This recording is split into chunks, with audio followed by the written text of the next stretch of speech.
कोल्हापुरातील लक्ष्मीपुरी इथल्या विश्वप्रभा नागरी सहकारी पतसंस्थेच्या ठेवीदारांची संस्थेचे संस्थापक राजेंद्र शेटे आणि कुटुंबियांनी तसंच व्यवस्थापकांनी फसवणूक केली आहे।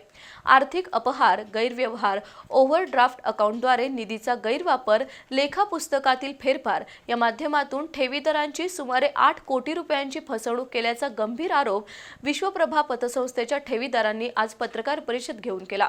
याबाबतची माहिती बाळासो कृष्णा पाटील यांच्यासह ठेवीदारांनी दिली। कोल्हापुरातील लक्ष्मीपुरी इथं विश्वप्रभा नागरी सहकारी पतसंस्था आहे।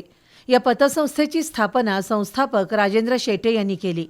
या संस्थेत 21 कोटी 82 लाख रुपयांच्या ठेवी होत्या, मात्र मनमानी कारभार आणि गैरव्यवहारामुळे संस्थेची पत ढासळल्याचा आरोप संस्थेच्या ठेवीदारांनी केलाय।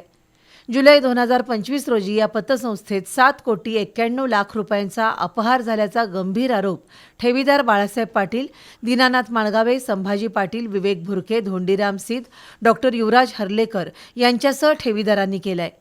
या संस्थेत आर्थिक अपहार, गैरव्यवहार झाल्याचा आरोप करण्यात आला।